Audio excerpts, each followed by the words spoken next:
What began that journey? What happened? Your spiritual My journey. spiritual journey. Um, I think that since I was a kid, lying in bed, I was always talking to God. Since I can't remember a moment when I wasn't 6, 7, 8. Always, but not interested in religion at all. Just interested in just, I guess, feeling that I had this intrinsic internal connection that I knew there was only one God, and I just hadn't. I never looked into other religions. I never had any searching as far. I always felt connected to God my whole life.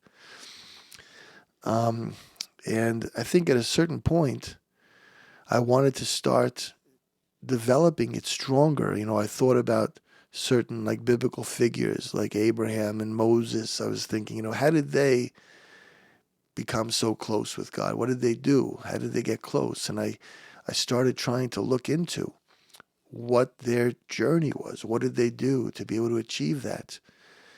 And that's when I actually remember speaking to my cousins on the Lower East Side that I mentioned in the beginning.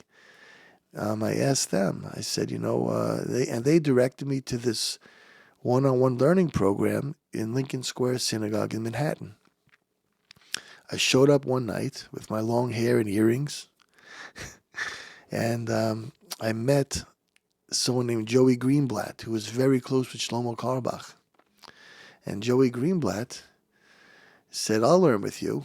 He heard I was into music, and so we started learning from Breishis, the beginning, and got into a really deep philosophical conversation that just already changed my entire outlook of what learning was, because it was very different than factual learning. We were really going into deep concepts and ideas, and so we started learning once a week, and then I would go back to my regular life.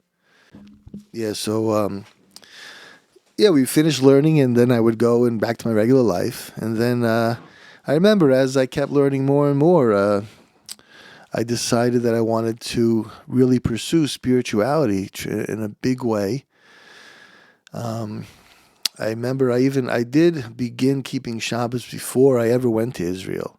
In fact, I remember that my friend Joey Greenblatt invited me to Long Beach to a Shabbos event, and I felt immediately just the energy and the holiness, the spiritual energy of Shabbos was so powerful that, even the few times I remember on Shabbos afterwards, we'd all go out to maybe still go out to a club, to hear some music.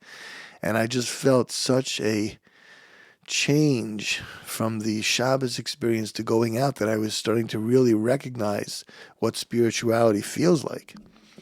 And then I actually decided I wasn't going to work on Shabbos anymore. At a certain point, I had a lot of my massage clients on Shabbos, and I had my own apartment back then. I was paying for a studio apartment. It was not so inexpensive, and I played a concert with my friend Seth Glass, who was a Shlomo Carlebach's guitar player for years. He asked me to sit in a Carlebach concert, and I met someone that was teaching gym at a yeshiva.